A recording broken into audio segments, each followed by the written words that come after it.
खबर आपको बता दें, बीएसपी ने मेयर प्रत्याशियों की लिस्ट जारी कर दी है। दूसरे चरण के सभी प्रत्याशियों के नाम का ऐलान कर दिया है। इस वक्त की बड़ी खबर आपको बता दें, बीएसपी ने मेयर प्रत्याशियों की लिस्ट जारी कर दी है और लिस्ट जारी करके दूसरे चरण के सभी प्रत्याशियों के नाम का ऐलान कर दिया है। इस वक्त की बड़ी खबर आपको बता दें, लगातार अब नामों के ऊपर घोषणा की जा रही है और बीएसपी ने भी मेयर प्रत्याशियों की लिस्ट जारी कर दी है। दूसरे चरण के सभी प्रत्याशियों के नाम अब सामने आ गए हैं, नामों की घोषणा कर दी गई है। और इस वक्त की बड़ी खबर, बीएसपी ने मेयर प्रत्याशियों की लिस्ट जारी कर दी है। एक एक करके कोई कोर कसर राजनीतिक दल नहीं छोड़ना चाहते और इसी क्रम में अब प्रत्याशियों की लिस्ट सामने आई है। बेहद ही मंथन कर रही है सभी पार्टियां और अब बीएसपी ने मेयर प्रत्याशियों की लिस्ट जारी की है। और ज्यादा जानकारी के साथ संवाददाता संदीप हमारे साथ जुड़ गया। संदीप, देखिए, बीएसपी ने भी अब मेयर प्रत्याशियों की लिस्ट जारी कर दी है, क्या नए बदलाव इसमें देखने को मिल रहे हैं?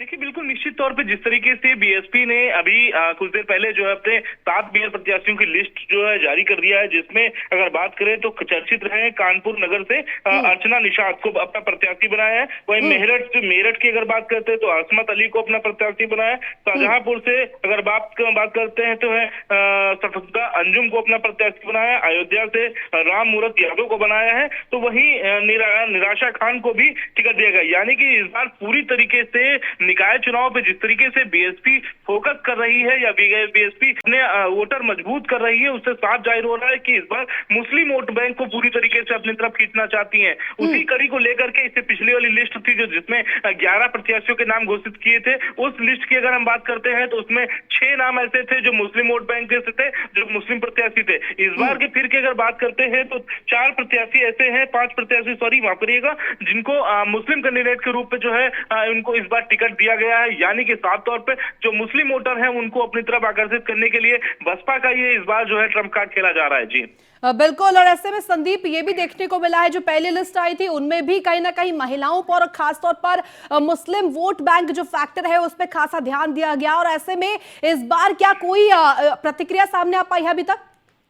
देखिए, बिल्कुल निश्चित तौर पे जिस तरीके से बीएसपी का जो रणनीति है वो पहले से तय हो चुकी थी, यानी दलित वोट बैंक उनके पास में पहले से ही मौजूद था। इसके साथ साथ में मुस्लिम वोट बैंक को अपनी तरफ खींचने के लिए लगातार मुस्लिम प्रत्याशियों को टिकट दिया जा रहा है। इसके साथ साथ सबसे बड़ी बात यह थी कि जो उत्तर प्रदेश में 2 उपचुनाव होने हैं, उन दोनों उपचुनाव की मायावती ने खासतौर पर मना कर दिया था कि उपचुनाव के लिए हमारा कैंडिडेट नहीं खड़ा होगा। यानी कि जो मिर्जापुर और रामपुर की जो सीटें थी उनमें पूरी तरीके से उन्होंने मना कर दिया गया था कि अपनी सीटों अपना उम्मीदवार हम नहीं उतारेंगे। पूरा फोकस इस बार का बसपा सुप्रीमो का जो है वो निकाय चुनाव को है।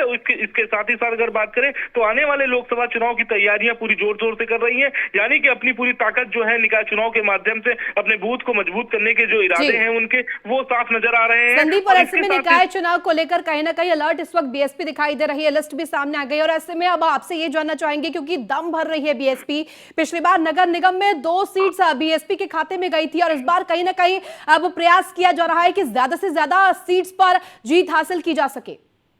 देखिए, बिल्कुल साफ है कि जिस तरीके से 2017 में नगरीय निकाय चुनाव हुए थे, उन चुनाव में बीएसपी ने अपने 2 जीत हासिल की थी। इसके साथ ही साथ में बीजेपी का वर्चस्व रहा था उस सीटों में लेकर के। लेकिन अब की अगर बात करें 2023 के इस समीकरण पूरा बदलता नजर आ रहा है। जहां एक तरफ अखिलेश यादव जो है ब्राह्मण चेहरे और यादव चेहरे और मुस्लिम चेहरों पर अपने दांव खेलना चाहते हैं, तो बीएसपी पूरी तरीके से अगर बात करें तो दलित और मुस्लिम वोट बैंक खेलना चाहती है। यानी राजनीति पूरी तरीके से बदली हुई नजर आ रही है और पूरी कैंडिडेट जो है वो जातिवाद समीकरण को लेकर के आगे बढ़ना चाह रहे हैं। इसी कड़ी को लेकर के अगर बात करें तो बीएसपी अब आगे की रणनीति तय कर रही है, क्योंकि उसको लोकसभा का चुनाव पूरी मजबूती के साथ लड़ना है। उसी कड़ी को लेकर के अपने कैंडिडेट की रूपरेखा तैयार कर रही है। इसके साथ साथ अगर बात करें निकाय चुनाव की पूरी जिम्मेदारी जो है वो बीएसपी के प्रदेश अध्यक्ष हैं उन पे डाल दी गई है। यानी कि उन्हीं के कंधों पे पूरी जिम्मेदारी होगी। इसके साथ साथ में जो स्टार प्रचारक होंगे उन पे इन कंधों की जिम्मेदारी दी जाएगी। साफ तौर पे मायावती इस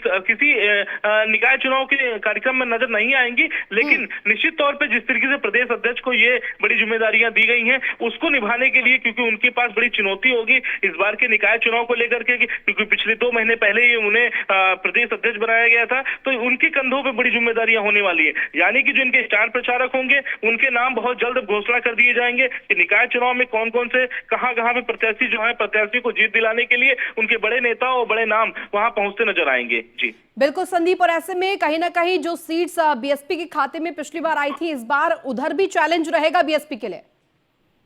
बिल्कुल बिल्कुल निश्चित तौर पे जिस तरीके से अगर बात की जा रही है, बीएसपी कैंडिडेट्स को अपने बहुत सोच समझ के उतार रही है जमीन पे, और इसके साथ साथ में अगर बात की जाए कि जो मुस्लिम और दलित वोट बैंक है उसको पूरी तरीके से अपनी तरफ खींचना चाहते हैं। जहां अखिलेश यादव की जो मंशा है वो साफ है कि मुस्लिम वोट बैंक अपनी तरफ खींचने का, उसी तरीके से बसपा ने कैंडिडेट उतार करके ये साबित करते हुए नजर आ रही है कि इस बार जो है मुसलमान उनके पक्ष में वोट डालेंगे। तो यही एक राजनीति का पहलू होगा। इसके साथ साथ में जो 2 सीटें जो 2017 में बहुजन समाज पार्टी ने जीती थी, उस पे सबसे ज्यादा फोकस होगा बहुजन समाज पार्टी का, उन सीटों को निकाल करके फिर से अपनी जीत को काबिज करने में। इसके साथ साथ में बहुत सी ऐसी सीटें होंगी जहां पर उन्होंने अपने कैंडिडेट को उतारा है, यानी उन्होंने उपचुनाव को बिल्कुल पूरी तरीके से छोड़ दिया है, और इसके साथ साथ में निकाय चुनाव पर पूरी तरीके से उनका फोकस जारी है।